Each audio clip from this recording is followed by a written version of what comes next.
We are going to roll right along into panel 3 on cancel culture, online platforms, and strategic deception. And so I think we'll see some similar themes pop up in this panel, especially since we know Carol Konka is going to come back. But I am a ruthless public speaking teacher in my day job, so I will cut you off if you talk too long, and I want to make sure we stay decently on time here. But I'm going to hand the floor over to our first paper on this panel, featuring Inna Suvorova and Sergei A. The paper is entitled "The Present and Future of Deepfakes and Strategic Deception Campaigns." Excellent. Thank you, Jennifer. Inna is going to share her screen. So while we talk, I would like to start by saying that it was an immense pleasure and privilege to work with Inna, who is a well-known specialist on deepfake recognition, and she is quite proficient, and she really knows a lot about this topic. While I became interested in the impact of artificial intelligence and strategic deception just recently, when I worked on my paper a couple of years ago about the strategic deception as a concept and its use for character assassination campaigns. So today we would like to start off first of all by looking at what is strategic deception, and then Inna is going to explore the impact of deepfakes on our society. So there are several kind of those impacts we would like to point out. Some of them are positive, some of them are not so positive, and some of them just really scary, if you ask me. So what is a strategic deception? Inna. So it's an application of deceptive strategies used by pragmatic actors that seek to attain their goals within a particular media system. Well, obviously, there was some research exploring how social media and other digital tools have become really the instruments of powerful players trying to pretty much attain their strategic goals, such as instill censorship, silence some dissents, or promote their ideological platforms. And at this point, I mean, the more we see the development of digital communication in the 21st century, the more we see how sophisticated and how intricate some of these strategic deception applications become. Next slide, please.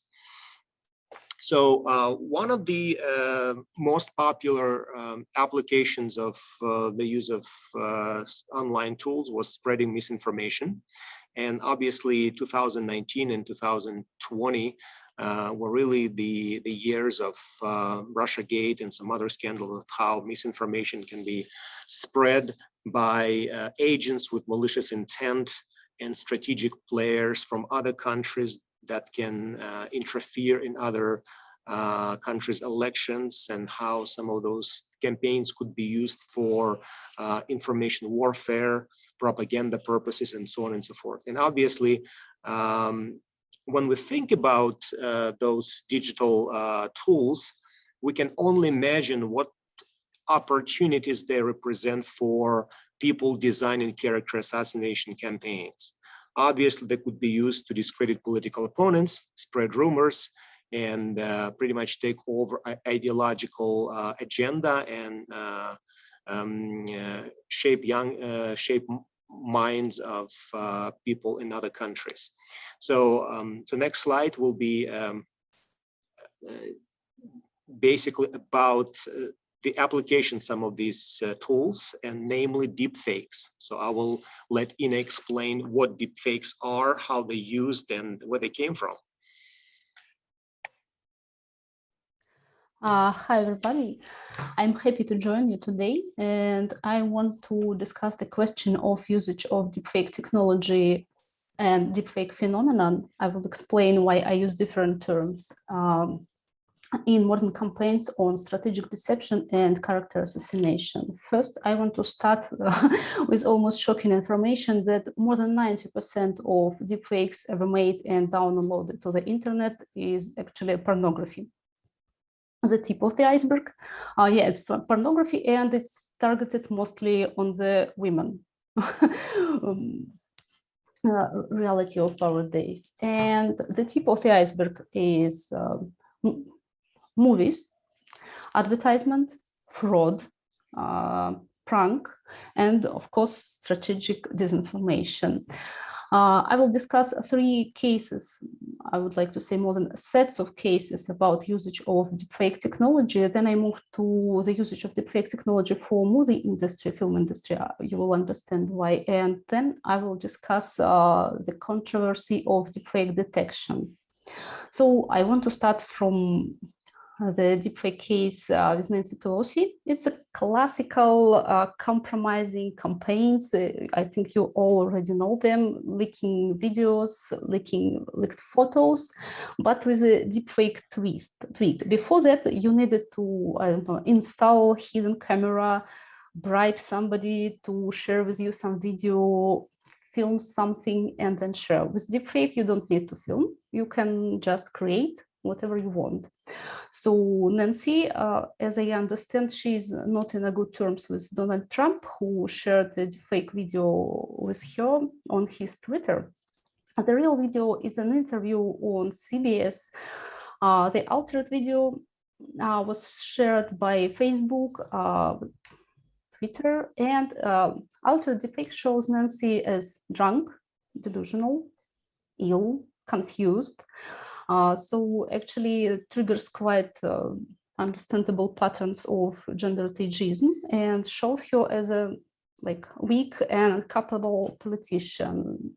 The same way Indian journalist Rana Ayup was targeted by pornographic video deepfake with her appearance. She is an investigative journalist. As I understand, she is quite famous and popular in India.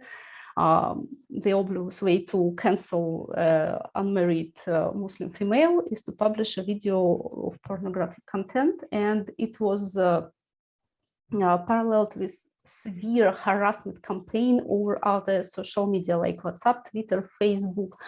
It was stopped only by interference of international organizations to the process. But these 2 cases, they actually involved using deepfake as a technology. Other cases, for example, mentioned yesterday, sleepy Joe Biden, is not. I would rather call it shallow fake when you use technology, but not as sophisticated as artificial intelligence. From the long footage around 11 minutes where Joe Biden in very polite poses listens to the speech of the Israeli Prime Minister, somebody cut only 22 seconds. This video was blurred, slightly slowed. That makes us feel that Joe Biden maybe fell asleep, or what does it mean? He's incapable, old, and maybe should be replaced. Even more great example of using deepfake as a phenomenon is Gabon president, who disappeared from the public view for some period, and later his office released a short video of the president speaking to the nation. However, the opposition claimed that it's a deepfake. The appearance of the president was slightly different. I think he undertook a plastic surgery, but I don't want to make any allegations of that kind. So the opposition claimed that president, he should be dead or gravely ill. So it's a deepfake and we need to replace president. Thus, even with no deepfakes used, it was some problems in the political situation of Gabon. Social media is a great tool to spread such kind of information because journalism has its standards. Journalists need to double check to find the source. Social media don't need it. And actually the policies of Facebook, Twitter, and YouTube, firstly, they just didn't delete the deepfake videos and didn't mark them anyway. Now they do, and I think it's a good tool to stop such crazy spread of disinformation. Sorry. The next way of using deepfakes is a prank culture. I think Martin told us about a way of canceling while making ridiculous. I think it's a realization of this idea. Leonid Volkov, a Russian opposition political leader, became a target of prank campaign by Russian pranksters Vavan and Lexus, who has some ties with Kremlin, I suppose. Vavan and Lexus, on his behalf, wrote a series of emails to political leaders of Europe, to NGO leaders. They arranged a series of meetings where they impersonated Leonid Volkov. And then they just downloaded the records of these meetings on YouTube. It was ridiculous. You can see original Leonid Volkov and fake Leonid Volkov. It's not a deep fake. I would rather say it's a makeup. However, the potential threat of communicating with Leonid Volkov, who can probably be a prankster, and the video of the politician would later be downloaded to the internet and making it ridiculous, could probably stop people from communicating with Leonid Volkov, making him toxic. Another way, but you see, this case is not about using deepfake technology. It's using the threat of deepfake that potentially could harm us. Another way is using applications of lip synchronization to make people say what they would rather not to say. You can see on the screenshot Vladimir Putin and Dmitry Medvedev. They sing a song, it's analog Everything Gonna Be Alright. For Russian listeners, they sing a song of Верка Сердючка, Хорошо, все будет хорошо. It's ridiculous, and anybody could make this, and a lot of this video was spread during last election campaign in Russia. The next case is much more interesting and complicated. Generative adversarial networks that are responsible for deepfakes, they obviously can create photos of people, cats, dogs, furniture, art, whatever you train them. So now there are a huge problem on Facebook and other social networks is fake accounts with artificial intelligence generated profile photos. So they are resistant to reverse image search, and it's quite hard to detect them. Websites that allow you to generate such photos allows you possibility to adjust photos by race, gender, age, skin color, eye shape, and any other parameters you want. So the troll factory of Evgeny Prigozhin, also known as the Internet Research Agency, they made a fake news agency with data. If somebody who is Russian may hear something strange in this word, yes, that's it, the naming. The fake news agency hired real journalists and copywriters all over the world to publish text on hot world problems, migration, racism, political scandals, and so on and so forth. Our team, then you can see on the screen, is fake. None of these persons has never ever existed in their life. Their names are fake, their photos was computer generated, their Facebook accounts are fake, but however they had like vivid conversations with journalists, they paid them. So just imagine the scale of usage of this technology in creating fake influencers, fake bloggers, fake Facebook accounts, and so on. And actually the detection of such photos is controversial and not perfect. Let's speak about the film industry that used the fake technology. Have a look at the photo of Luke Skywalker, it's a screenshot, and tell me where's deepfake. The obvious answer is in a deepfake is where the sign deepfake under the photo, but it's not the whole answer. The original is also a deepfake. These fakes were made using different technologies. First one, original, was made by Lucasfilms. They filmed Mark Hamill, the actor who played Luke in the original trilogy, and as he's 69 right now, they used rejuvenating technology, trained artificial intelligence to make him look younger. Second video, which is deepfake, was made by just a YouTuber Shamu, who used classical way of making deepfakes, combining old images into new one. Deepfake detection tools detect only the part where is deepfake written. The rejuvenating technologies are not deepfakes for them. So you can clearly see that age doesn't matter. You can film any person in the whatever age you like, younger, older. So if before you needed an actor to play the role of the person in younger age, now and later, now you can need only one. The skills doesn't matter. If you need a piano player, before you needed an actor who is a piano player, now you need separate piano player and an actor, then just stick them together.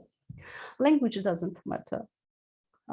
Famous advertisement campaign with David Beckham, who spoke 8 languages.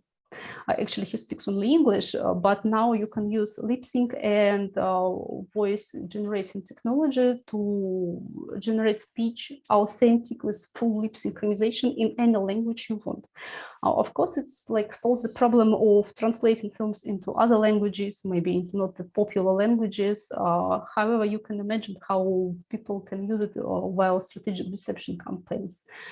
Decorations doesn't matter. I want to come back to the Mandalorian TV series, not because it was my favorite TV series, but because the last season 2, was filmed during the severe pandemic of coronavirus. They could not move to the locations they wanted to film. So the famous scene of chase in the jungle was fully recreated by computer, by artificial intelligence, just using photos and footage of this place. Film in itself isn't necessary. Bruce Willis, who filmed in Megaphone, Russian telecom provider advertisement campaign, actually just provided his face and the footage, but he didn't visit the film in itself. So just at this point, imagine how all these ideas could be used for strategic deception. You can make a compromising video in any period of the target person, in any language, in any decorations you want. What about detection? We just need to check the video if it's a deepfake or not. We have some problems because there are only 2 publicly available services. It's a Sensitive.ai, but it costs $140 per month, and Deepware.ai, they are free. It's quite hard to use them. You can't download it there any link you want. If you use YouTube link, it should be short, no longer than 3 minutes. If you want to get a sustainable result, you need to provide high resolution video. If your file is too big, you need to cut the precise piece that could be downloaded. I think it's around 30 megabytes right now. In other case, it will not detect anything. The reliability is questionable. The result you will get is in percent. Like imagine you get the result, this video is 63% probability to be a deepfake. And what? Just ask yourself, is it deepfake or not? You want to know, but you can't. If you have a look at the screenshot on the right, it's a Russian banker Oleg Tinkov. Some fraudsters used his appearance to make a fraudulent video with advice to save him his money, but not him, but to some other people. And the service Deepware.ai detected it is the original video. It is not. All the advice you can read on the internet, like if the video is glitchy, blurry, and low resolution, it's a deepfake. No, I think 99% of the all video on the internet are glitchy, blurry, and has bad resolution, but it's not a sign of deepfake. Really good deepfake has great quality. Just have a look at the Mandalorian TV series and you will understand. Hi, Inna. I'm sorry to pop in and interrupt, but I just want to say you have 1 minute left. Okay, so shortly, legal questions. First, who is responsible for making deepfakes? This person could stay anonymous and live in another country that protect him. What to do with posthumous deepfakes? If a person already dead and somebody decided to recreate his appearance and make him speak some unpleasant things, what to do? Who has rights to use voice and appearance of that person? Like actors should think about it. And the questions of ethical marking, because that is something has happened long time ago in some galaxy. We all understand it's not truth. But if at least filming companies would add a signature that this video is a deep fake, it would help to people understand how deepfake look like and to be a little bit more aware, because critical thinking is the only thing that now could protect us from the deepfake. I'm stopped. Yeah, thank you, Inna. I think this is a topic for years to come, and I'm really happy that we also addressing a lot of contemporary issues during this conference. And therefore, I think we need to look more into the issues of artificial intelligence, deepfakes, and other forms of strategic deception. So thanks for having us. Excellent. Thank you for that excellent presentation, and certainly, again, issues that are somewhat terrifying to just a casual observer. I'm going to ask you to stop sharing your screen so that we can turn it over to Rafaela Tabasnik, who's going to present a paper called The Narratives of Cancel Culture, a study about patterns and its categories in digital platforms. But she will not be able to share her screen until you stop. Excellent. Thank you. All right, Rafaela, the floor is yours. Hi everyone, just a minute for me to share the screen.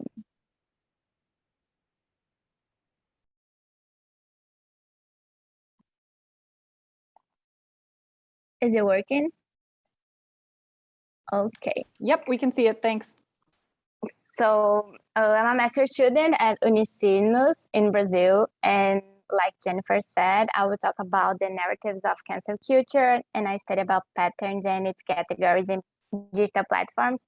And I will bring Carlo back again, like I said before, but I will try to present in another perspective. So here's a little bit about the things that I will talk about. It's actor network theory, controversies, Carlo performance on social media, cancel culture narratives, and a little bit of image repair. So who is Carlo Conká? Like the other colleague said, she's a singer, a rap singer in Brazil that went to this reality show called Big Brother Brazil 21. And she was a viral case of cancel culture here. And it was a huge case of cancellation, like the other group said. And what I try to understand is how we can analyze this cancel culture case through the actor network theory, thinking about the connection and the relationship between all the actors, which is a theory by Bruno Latour, and also what we can call those actors, because the theory consider the actors like the people that are attacking, which are the cancels, but also the online actors, which can be the platforms and the social media. And this theory talks about the multiple interactions, and this is what I try to bring and to talk about cancel culture in this concept. So here I brought a quote that talks about the network theory, that says when social scientists add the active social to some phenomenon, they designate a stabilized state of affairs, a bundle of ties that later may be mobilized to account for some other phenomenon. And I think that this is what happens with cancel culture, because we have social actors in cancel culture, like I said. It can be the people, it can be the platform, but they are all called social actors, and they are mobilized to this other phenomenon that in this case, it can be the cancel culture phenomenon.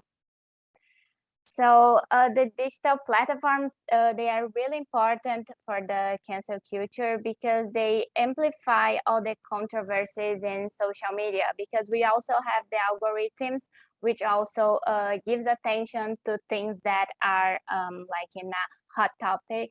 So this is why it's really important for us to understand how these digital platforms work. And here I bring another concept that's really important, which is controversies, that can be seen as an analytical operator for research that focuses on the communication media dimensions of the intense and complex themes being debated in contemporary times. So right now, when we have a controversy, it can be amplified really fast. And this is what happens in cancel culture when they meet with digital platforms. So this is why controversies become a really important topic when we're talking about cancel culture. And what these controversies do is that they unroll new dimensions, and we can see these new dimensions as performances. And those performances that we do can be seen also as narratives. And this is what I will bring here. It's kind of a timeline of what happened to Carol Conká through her phases before BBB, during BBB, and after the show.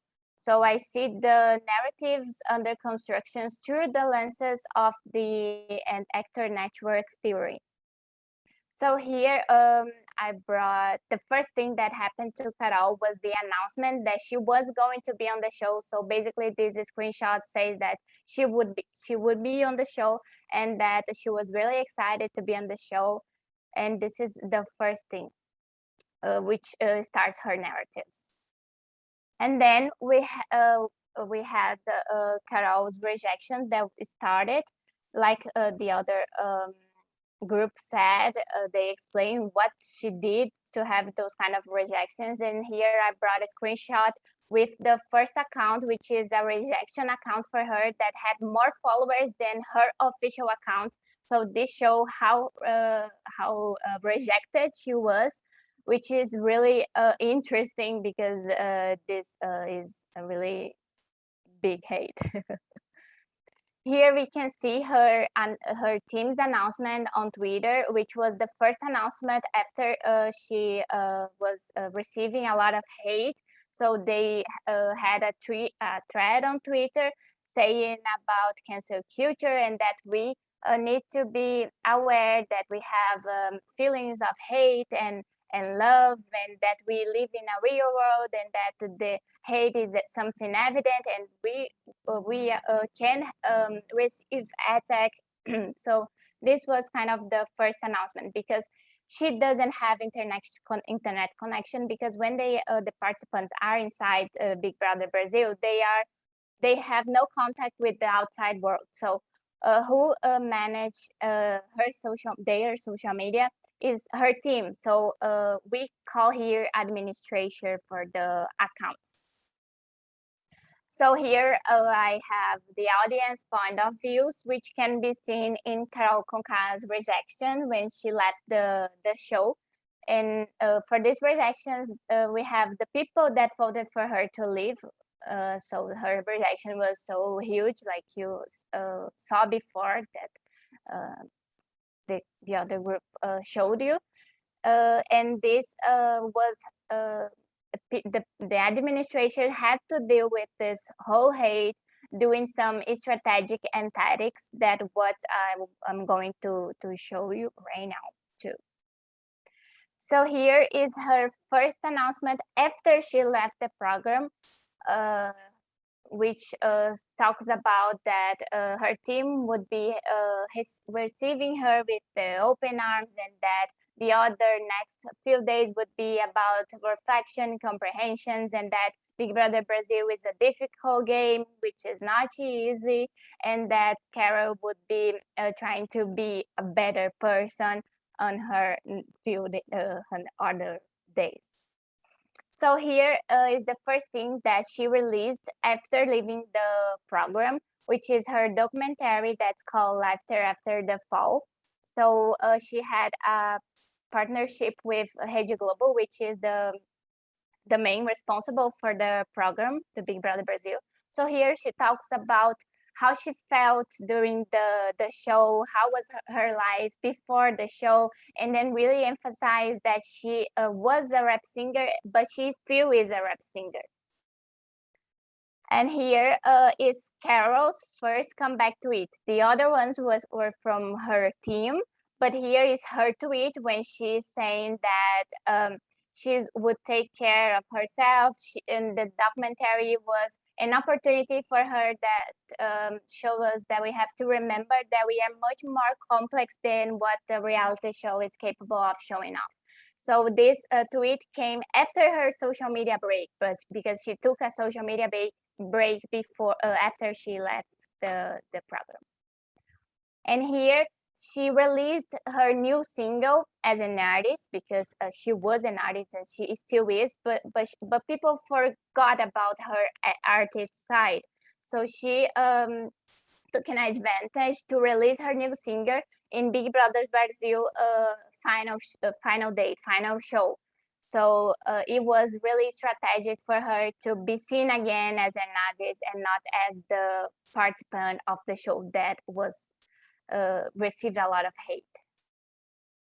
So what we can see is that all of those things can be narratives of life in the cancel culture phase, which talks about the construction of the self of the person that is being canceled, and can be seen as everyday performance. And that is a concept called expressive coherence by Beatriz Polivanovic, which talks about how we want other people to see us, how we show ourselves to them, and it's like it's somehow related to our performances. And here I summarize all those phases and those narratives, starting with the show, and then we have the social media performances by the administrators, and then we have the participant from the show that also was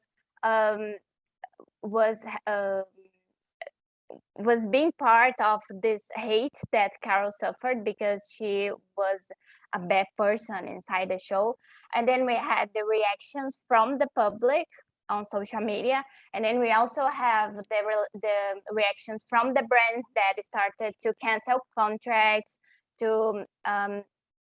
and then with this contract that was canceled, she also had many losses, including money and people that wouldn't be supporting her anymore. And then she had her absence, which was her social media break.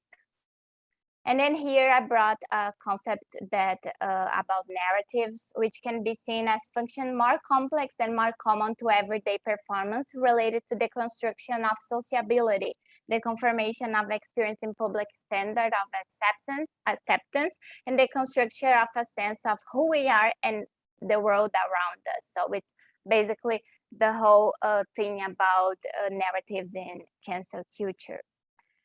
So here I brought the transition of Carol's image, which be related to her image repair, that is about her pre-BBB, like I said before, during BBB 21 and after the reality show.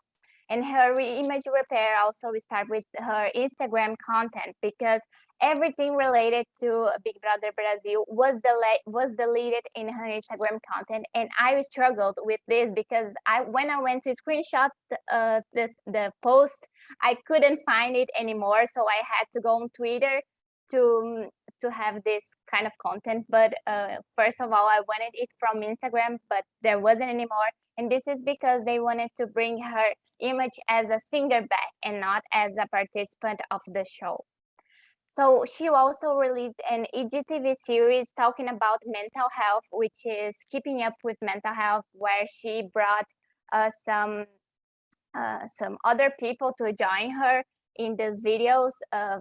So this way she would be seen more as a girl that is trying to keep up with her mental health after all these attacks that she suffered. And so we had the reconstruction of Carol's image with the documentary, and then the single release, and then this mental health series. And that's basically it. Thank you. Excellent. Thank you so much, Rafaela. Certainly finding out a little bit more about what happened to Carol Conca after Big Brother Brazil was interesting. And I was struck by the way that some of the things that you said that she had said, such as like taking a social media break, are also actually kind of what J.K. Rowling said in her op-ed earlier. Excellent. Thank you. So our last paper on panel 3 is from Carlo Berti and Enzo Lohner, entitled Character Assassination as a Right-Wing Populist Communication Tactic on Social Media. And so I am going to hand the floor over to them. Share your screen if you would like, but otherwise the floor is yours. You can hear me, right? All right, thank you. So I will share the screen now. You can see it, right? Okay.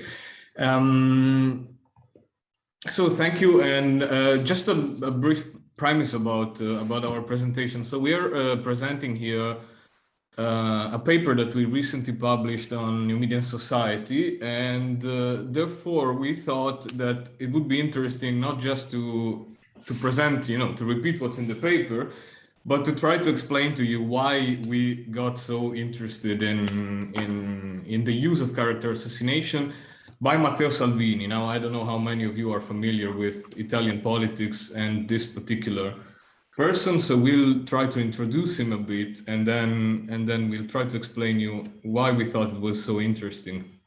And actually, we found out about character assassination looking at this issue, and it was quite a finding. So Matteo Salvini is that person that you see in the background sleeping on the plane. And he is he's an Italian politician, leader of the League. Now, the League was born as the Northern League. It was a regionalist party that wanted to separate the north of Italy from the south, the working north from the lazy south, in the early 90s. And Matteo Salvini basically took over the party in 2013 and transformed it into a national and nationalist party, Eurosceptic, strongly anti-immigration, and conservative in general. So the premise, why, at some point I think this was December 2019, I cannot remember exactly the date, but comes out this image, and it's this girl posting something on Instagram, I think. But what you see here is actually the post that Salvini put on Facebook. So he posted this, he reposted somehow this photo with this text that I translated there for you. I hope I translated it right. Anyway. And he says, how nice to travel with polite people, and then perhaps they take to the streets to fight hatred, violence, and rudeness. So in this case, he's basically reposting this thing, using this girl to symbolize somehow a movement that was a grassroots movement. It still exists, but it was born in those days. It was called the Sardines. It is called the Sardines because they go to the squares and they are packed like sardines in the squares. And they were born basically, mostly to fight Salvini's politics. So he was attacking them a lot. And we started to notice that he was using these single individuals just to symbolize the sardines and to attack them. Now, what happened with this post? Of course, it went viral. And here are some comments that we downloaded about that. I cannot see them myself, actually. Anyway, so for example, someone says, "Oh, this is disgusting. She is unable to have a conversation. Therefore, she gives the finger. And the cosmic void inside her head. This is the result of the slap she didn't get as a kid, and so on." Now, the point is, this person was not a sardine, and at some point, attacked by everyone, she posts something that says, "Hi everybody, my name is Eric Caleb, I'm 19 years old, and surprise, I'm not a sardine. But I have to thank Matteo Salvini and his page for exposing my name everywhere, leading to a number of direct heavy insults, death threats, intimidations, pornographic material even." So, we started to think, okay, what is he doing actually? And he's not attacking just political adversaries, but he's attacking like random people that he found. She even explained that she was not giving the finger to him, but to the friends, whatever, not very important. But second example, and then we are done with the examples. This is actually a member of the Sardine movement. Her name is Nibras Asfa. She's Muslim, but she is an Italian citizen. She was born in Italy from a Jordan father. She's Muslim, but she is an Italian citizen. And she went to an event of the Sardines, and she talked against Salvini. And Salvini, once again, takes the video, reposts it on his Facebook page and on Twitter and so on. With this, you see how he builds all these very funny images, like complicated quoting her saying Salvini is an ignorant, and voters of the League, I pity them. And this raised a big amount of terrible comments. We just put some of them here, which are among the worst ones. So for instance, someone says, try to say that what you think to her. She addresses her.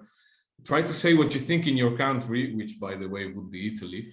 They are already choosing the best stones to agree with you. So they're gonna stone you basically.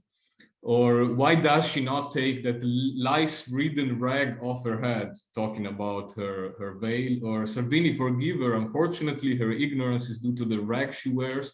It's too tight and does not allow oxygen to flow. So this is what brought us to investigate more how Salvini exploits character assassination for a specific right-wing populist type of communication. Now, perhaps Enzo can say a few words just about the numbers of Salvini's communication. Enzo, I leave to you. Okay. Thank you, Carlo. So in my short intervention, I will focus on 2 points. That is why Salvini and why Italy. So as the country, Italy has a population of 60 million inhabitants, and social media are widely used. Just to give you an idea of this diffusion, I pointed some numbers. The first is about Facebook, that counts about, or better, over 35 million users. Instagram, 28, and Twitter, 11. This data comes from a research published in March of this year. In this framework, Salvini, that as Carlo mentioned, is the leader of a right-wing populist party, has 1.4 million followers on Twitter and over 4 on Facebook, much more than the other European leaders. For example, Angela Merkel in Germany counts 2.5 million, and Marine Le Pen in France 1.5 million. Considering Facebook, Salvini engagement is more than 2.5 million per week, much more, for example, than Donald Trump when he was president of the USA. As Salvini and Twitter, we use Twitter data. Salvini joined Twitter in 2011, and in these 10 years, he posted about 52,000 tweets. So on average, over 5,000 per year. So Twitter and the other social media are a strong and a strong weapon in his hand. As about his party, the Northern League is the main right-wing populist, as I mentioned before, and in the country gained 17% of the votes in 2018 national election, but doubled this percentage, going to 34% in the 2019 European election. So in 2018, the party changed its name to Salvini, to League, Salvini Premier. So the name of Salvini entered in the name of the party. Just to finish and to give the words to Carlo. Behind Salvini communication on social media, there is a team of experts led by Luca Morisi and a communication machine called the BEST, as it was for Barack Obama during the election in the USA. The news of these days is that Morisi resigned from his position yesterday. So we have a news about this, and so you can continue, Carlo. Thank you. Yeah, thank you, Enzo. Yes, exactly. I was about to say Morisi resigned yesterday. Now we'll see if the beast still works. Anyway, basically, briefly here and just interrupt me when I'm over with the time, no problem. Briefly, we saw that character assassination was very much used by Salvini to attack a number of people, you know, from girl on the plane to political leader of the opposite party. So we know what it is. It's a personal attack with a focus on personal traits and behaviors that Salvini uses to not talk about politics, but to delegitimize the adversary, or in populist terms, the enemy, through personal attacks without talking about any political content whatsoever. And he makes, as we will see, this symbolic use of individuals. So he takes one individual, and with that individual, he represents a party, two parties sometimes, or, you know, NGOs of every kind, see rescue NGOs normally, and so on. So, and this also helps because character assassination is emotional often. It can have a tendency to simplifying, you know, issues and topics. So it fits very well with right-wing populist communication tactics and somehow with its expression on social media. So briefly, we identified 5 functions of character assassination in right-wing populism. One is polarizing. So populism polarizes society. It develops a Manichaean division of society. And here we see 2 examples from Salvini's Twitter profile, where he uses character assassination to pursue attacks to the elites, to the political elites in particular of Italy, in a nationalist way. So he puts the faces of these political opponents and adds text that say, for example, anti-Italian disaster or dangerous for Italy, and this sort of type of communication. There are many of these things. We just put 2 here, but it's just an example. Personalizing function, obviously character assassination is personalizing somehow, but in this case we see how Salvini uses attacks to the minister, at the time Minister of Education, Azzolina, to construct his positive figure in contrast with hers. So he uses a dichotomic division of space and this, you know, sort of a very visual tactic to construct his own image against the image of the incompetent Minister of Education. He uses it to discriminate. He looks for news about some crimes committed somewhere, and he composes. These are not taken from actual newspapers. He takes part of the newspaper page and composes it with images of these people, and he specifically looks for crimes committed by migrants and puts their face on Twitter and uses that to underline, for example, where they come from. So the Tunisian criminal, the Rom criminal, the Dominican criminal, and so on. Then again, what we call the emotional function, there is a growing literature about emotional language and emotional communication in populism. Salvini exploits this as well, of course. So you see, for instance, in this case, again, he uses the word danger linked to this triangle with the exclamation point. So he tries to instill fear. Of course, fear is one of the most used emotions in populism, but also disgust. So you see how this 2 on the right are 2 political leaders of the Democratic Party, so a political opponent to Salvini's party, and you see how he uses, he adopts this language, of course, disgusting and schifo, which is also, I don't know how to translate it exactly in English, but it's also linked to disgust.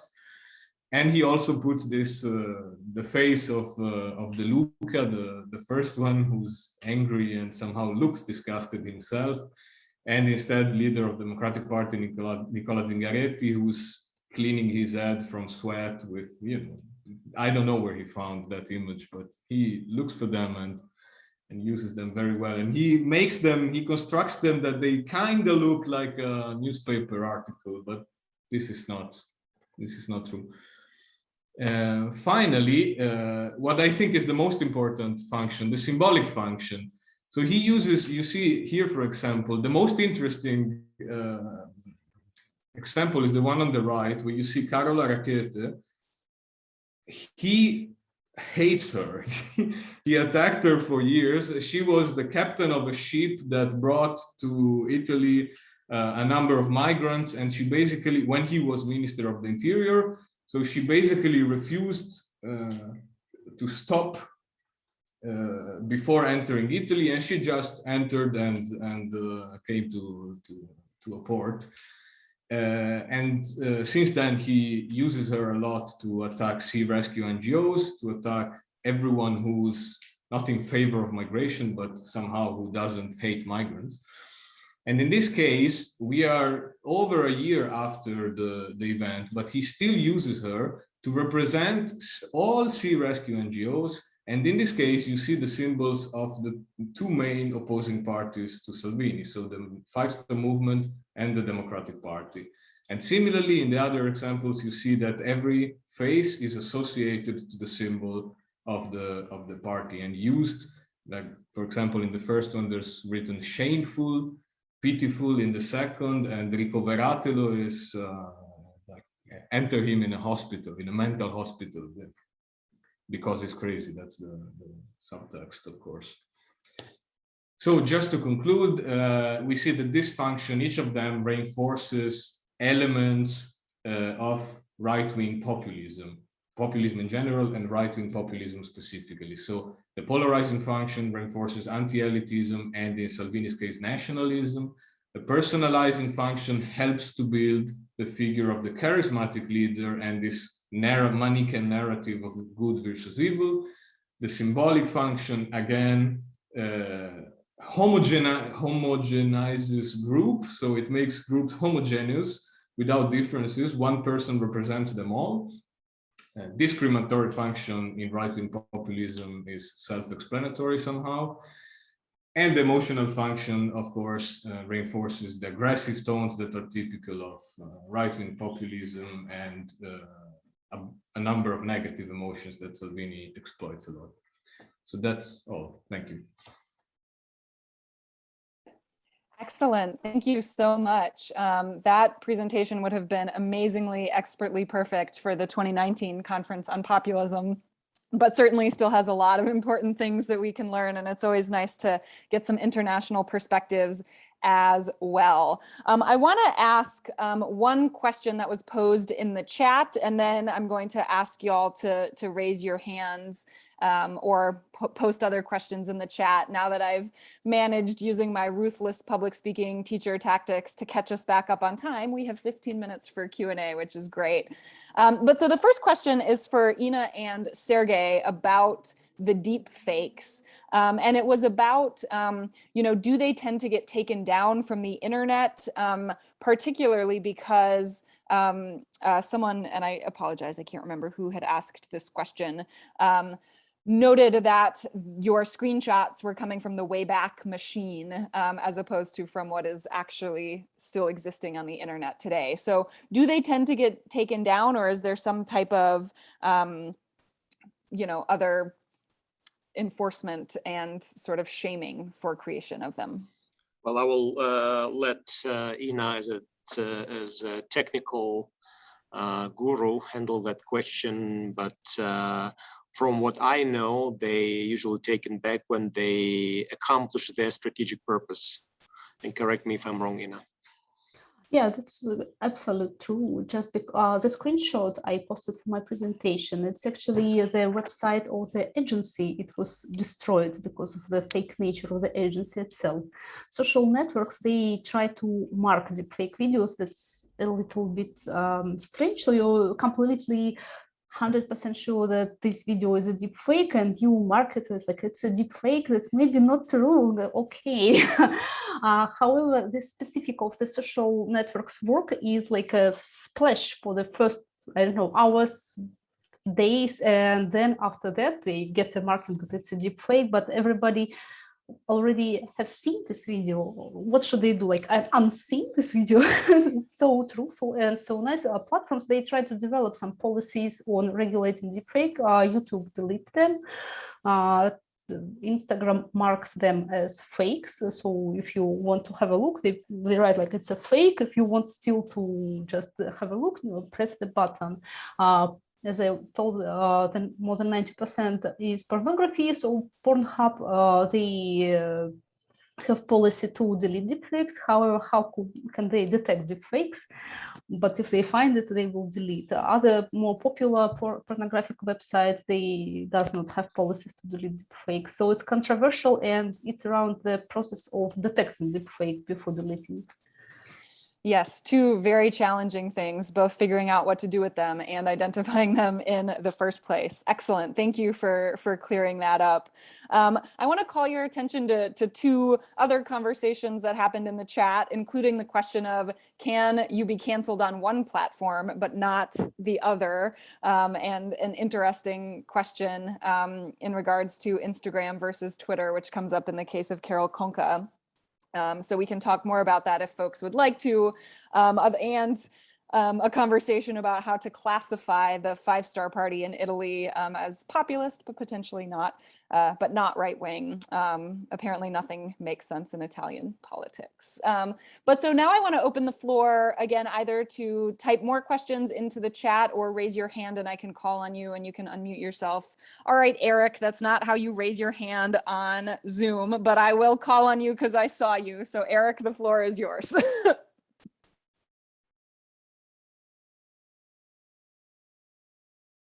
I can't tell whether you're talking. Yeah, you're still muted. Or whether maybe you weren't actually even raising your hand. Unclear. You seemed to be raising your hand. I'm here. Sorry about this. So just again, I say I'm so in the 2015, so just behind the Stone Age century about this. So, well, just the question well, Carlo and Enzo, the seniores, the middle finger example, it's very impressive. And but don't you think it's exactly what happened there? That the young woman, 19-year-old Italian, who posted this, she was forced to cancel herself. By the way, if I remember correctly, she was forced to close her accounts and disappear because of attacks against her. So exactly that, she did something, and then she was attacked for what she did. This is sort of a negative repercussions. So it's something that's a backfire, right? Yeah, of course. This was what I found most interesting about how Salvini was using this. He was attacking in more than one instance people who had absolutely, they couldn't do they couldn't respond to that. They didn't have the power in any sense to respond to that. And he did a similar thing with during the electoral campaign. He went in a house in Bologna, rang the bell, and asked the people inside, who were Tunisian, if I remember well, if they deal drugs. Do you deal drugs? And this was like, what the hell? So he realized that he could attack random people without any consequence, and there was no moderation in the comments or nothing. You cannot imagine the insults that these people were receiving without any possibility to respond. Thank you. Interesting. Are there other questions for our panelists in panel 3 here?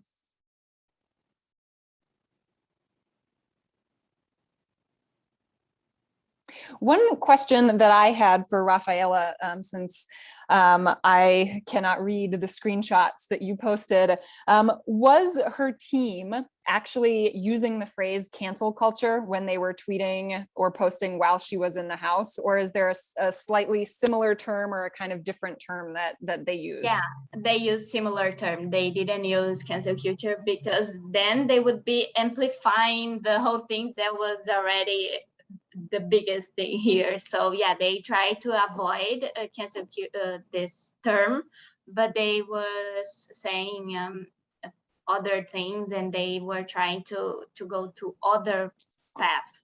So this way they could try to make things a little better. Interesting. That also brought up in my mind the question of proxies engaging in character assassination on social media. So obviously when she was in the house, they had her team tweeting on her behalf. And I was also really struck by all of the examples that Carlo and Enzo posted or showed in their presentation. And I was just sort of struck by the amount of work it must have taken to create all of those little images with the headlines using the colors that they were showing on behalf of this politician. So I'm curious if you think that maybe having proxies or some type of administrator post on your behalf might do more to create a kindness for you in the public sphere, or if it's just also kind of a necessity in the hyper-mediated public sphere. I think it depends, because Carol did some interviews after she left the program, and she wanted her team to do something about it, because when she started to receive the hate, they stopped posting content. They only did those announcements, but they stopped posting pictures on her Instagram. Like I said, it was her main account. This is why they deleted everything, because they tried to avoid this whole thing. Twitter, when you are on the show, is more to engage people with the daily things that happens, and engage people to vote for you to stay in the house. So this is why we have Twitter. So it's also a network that helps you to engage with your fans, you know. And then Instagram, like Eric said, is more about your appearance. And this is why they left the things on Twitter, but they didn't left it on Instagram. So I think sometimes, yes, it can be better for you to have an administrator, but then it might not be what you wanted to do.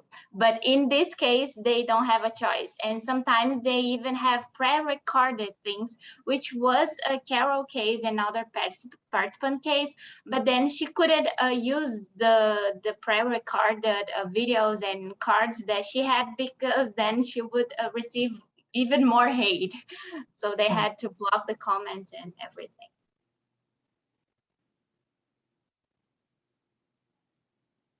All right, I see Martin has his hand up. Yeah, and I hope I did it the right way, according to Zoom rules, unlike Eric. So I had a question about Salvini, because obviously, even though nothing makes sense in Italian politics, I do think there is a long and proud populist tradition. So Salvini, I would say, certainly isn't the first. To what extent is what he is doing new and innovative, and to what extent is he simply continuing, if you will, the tradition of earlier populist leaders like Berlusconi? And is this a uniquely Italian phenomenon, you would say, the way he handles this, or do you also see parallels with other countries? Well, first of all, so when we wrote the paper, one of the first example that we put was Donald Trump attacking Greta. Oh yes, chill Greta, chill. So this, of course, there's someone else using it. As for the novelty of, I mean, what Salvini did was transform a regionalist party into a nationalist party, which was a great achievement. And I think he was the first one in Italy to really bring with extreme success, populism on social media. And this was the masterpiece that he did. Then, of course, we have a long tradition, but somehow next to Salvini, now Berlusconi looks to us like a moderate, pretty much standard politician. Yeah, He's older, he has stopped, doing what he used to do, but still, I think the real novelty is the successful exploitation of social media to really, really increase his polls, basically, which is starting to backfire somehow, because it was very early and now everyone else has learned, everyone else is doing it, and people are starting to see the lie behind some of Salvini's communication tactics. And would you say Italy is ahead of the curve in this regard? Sorry? Would you say that Italy is ahead of the curve in this regard? So can we expect more of these practices in other European countries as well? Yeah, I would say so. I can't be sure, of course, but for example, just to stay in Italy now, Giorgia Meloni, the other right-wing populist, she's starting to use character assassination a lot. I would argue Matteo Renzi as well is using that. So, and he's not considered exactly a populist nor a right-wing populist. But I would argue he's using it as well. Yeah, differently, but still. Yes, excellent. And I certainly appreciated the conversation about the functions of character assassination for populist discourse. I saw some resonances with some of the other things that we've talked about in terms of how cancel culture and character assassination may function rhetorically. I have saved us 1 minute, so we are now back on time.